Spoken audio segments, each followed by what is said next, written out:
Hello, everybody. In this video, I want to provide a quick introduction to competency check number 2. This is assessing Excel training needs. We'll sort of get used to the routine of these competency checks, these Excel-based competency checks. They'll all sort of follow a similar pattern. There'll be some sort of introduction to the competency check itself. This first one will be a little bit longer since it's the first one. Then there's going to be a job simulation memo. The memo will sort of provide the context. What is the data? Why is this important? How could this relate to actual HR tasks that we would be doing? Then there will be the data set itself that you'll be analyzing and manipulating for this particular competency check. And then there's going to be a list of tasks, sort of a task sheet of tasks that you'll work through. And along the way, you'll see opportunities to submit your progress.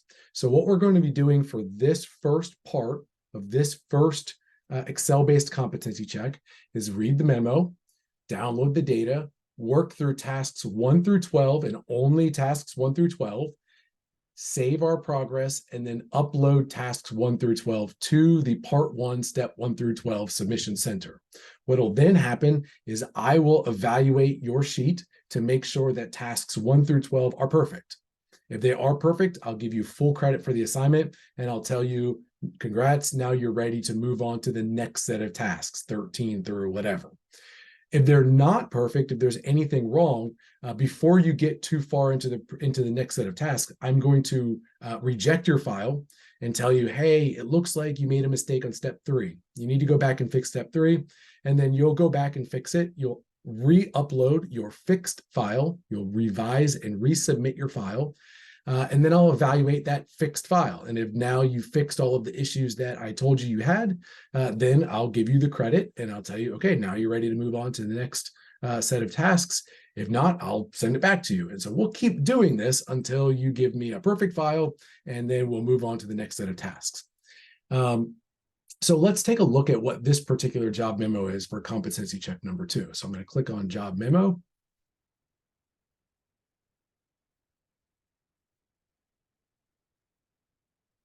And this is a memo from my human resource manager to myself, or from the VP of Human Resources at Monarch Manufacturing to myself, with the CEO copied on it. So it must be pretty important, probably want to do a good job. The subject is need to build a plan to evaluate our new Excel training program. And so if you remember in the last job simulation, you worked on a job simulation that was anticipating building a training program. Well, guess what? We built it. We ran it. We collected some data, and now we want to work with that data. So it says we're preparing to roll out our new training program, Excel 101, to all Monarch Manufacturing employees. We will pilot test this program with 27 HR members from the Scranton, Pennsylvania offices. In order to track key HR metrics related to the program's effectiveness, we realized that we'll need to assess employees' Excel competence before completing the program, and then we can compare this with their competence post-program to see if employees are actually learning anything. So it says we've distributed a self-assessment survey to each employee. I've attached a copy of the survey with the raw data file to this report. Can you clean up and process this data? Here's a general list of questions I hope you can address right away.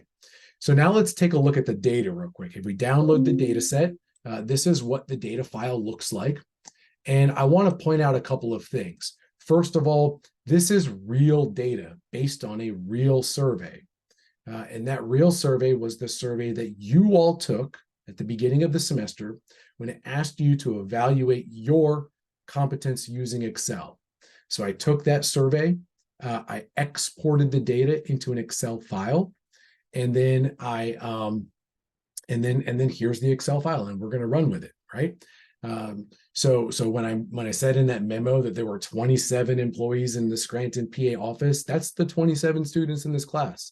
Now, the only thing I did do was I deleted your names from the survey so that these are nobody can tell how you responded on the survey. And instead, I replaced your names with random characters from the show The Office. So somebody in this class is Michael Scott, somebody else is Andy Bernard. If you're interested in knowing who you are, just send me an email and I'll tell you which one you are.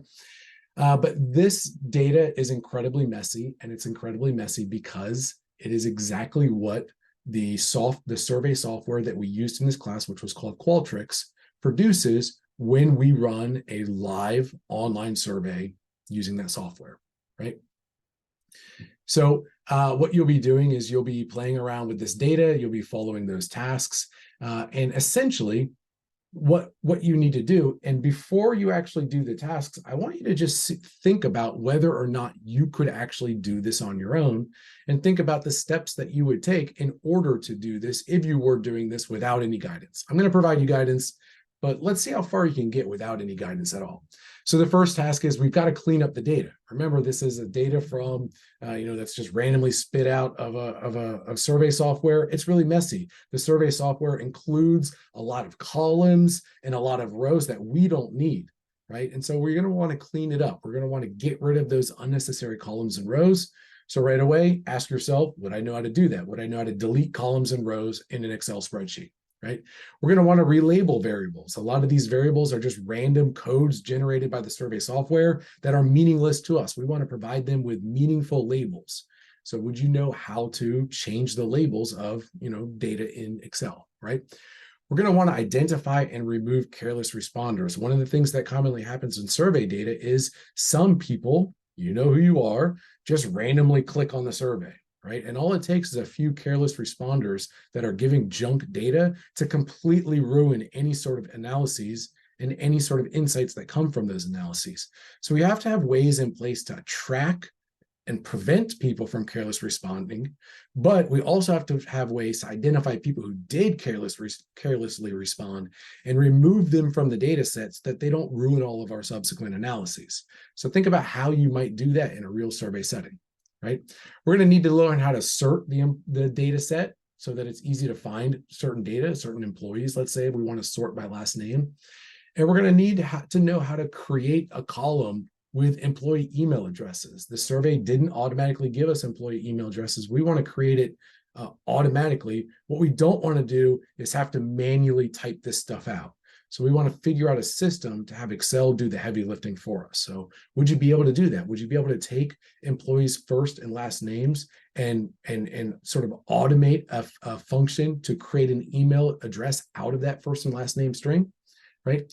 We want to create an overall competency score for each employee. If I go back to the survey, what we can see here is that for each employee, each row representing an employee, we have how the employee responded, ranging from I would have no idea how to do this to this would be a piece of cake to what is it? I think 13 or 14 different Excel tasks. So one Excel task or question was, how comfortable would you be sorting columns? So this column here shows how every individual responded to the question about how comfortable you would be sorting columns. This column here shows every individual's response to the question, how comfortable would you be filtering columns, right? And so we have a whole bunch of, sort of qualitative scores ranging from, again, I would have no idea to piece of cake. Well, what if we wanted to identify who was the most competent individual, right? We'd have to translate these, qualitative anchors to a numerical value. And then we'd have to figure out a way to score those numerical values to figure out an overall competency score for each employee, right? For some of you, you're saying, oh yeah, I know how to do that. I would just, relabel these and do this and then create a sum column and blah, blah, blah, right? For other use, you're completely lost. Don't worry. We're going to work through this one by one, right? What about running descriptive statistics to know things like, what's the average level of competency within our group? Or who is the least competent person? Or what's the maximum competency score? Who is our most competent person, right? On the last job simulation, some of you mentioned that we might want to take this data and we might want to use it to reward people that are very competent, or we might want to, create mentorship programs where competent people pair up with less competent people. We've got the data. Now we've got to figure out how to actually do that, right? Maybe we want to identify advanced employees by finding the top 3 scores, right? So how can we do that? How can we use conditional formatting to create a dynamic data set such that if we were to add more scores to the sheet, the stuff would sort of automatically update. So if we told Excel, tell me the top 3 performers on this task, right? And then we added more data and a new person came on that trumped an old person, we want to be able to have Excel automatically say, hey, we've got a new person into the top 3, right? How might we do that? What about if we wanted to identify problem areas? For instance, we wanted to identify if there were any Excel tasks where a lot of people are uncomfortable with a particular task. How can we easily look at that data, look at this data here, right? And say, oh, wait, it looks like this particular task. What is it? It is converting text to numbers. This is a task that a lot of people are struggling with. Maybe we want to devise additional training for this one, right? We talked about mentors. We talked about identifying the best. What if we wanted to identify predictors, right? Which of these Excel functions are most important when it comes to predicting overall competence, right? If we knew which Excel functions tended to be most important, then we could focus our training on those Excel functions, right? So how would we identify certain variables, in this case, that are very predictive of an overall competency score or any other metric that we might track, right? And then finally, we're going to want to know how to create a visual summary of this stuff. So we'll start off with some basic scatter plots here, and then hopefully throughout the semester, we'll get a little bit more sophisticated in our creating of visual summaries. So these are all the tasks that we're going to want to be able to complete. And the point is, right, we are going to work through, oh, this is all messed up here. Let's click save here, right? We are going to work through these different tasks in order to complete those general things that we want to complete. So I'll just show you quickly what step 1 through 6 looks like, and then I think you'll get the hang of this. So when you're ready to start, you'll click on step 1 through 6, and this works through the first 6 tasks that you will need to do. Right? Task 1, download the file. Task 2, save it to your computer. Pretty simple, straightforward, right? Then we have some other tasks. I want you to rename a worksheet. I want you to create a copy of a worksheet. I want you to move a worksheet, right? Some of you, this may be very familiar. You can just do it right away. Others might be saying, but Ryan, I have no idea how to do that. That's okay. I've got a video here. The video walkthrough will show you exactly how to perform all of these tasks. It's basically me performing the tasks and pointing out what I've done.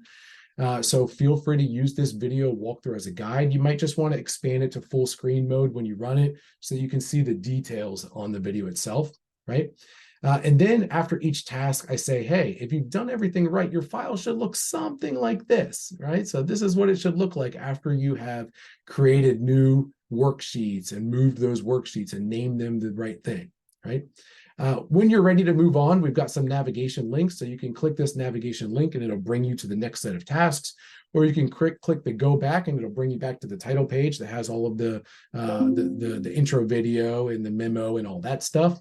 And then finally, I just wanted to show you if any of these tasks you're still struggling with, I've got additional resources. I've got these additional videos that break down in much more detail.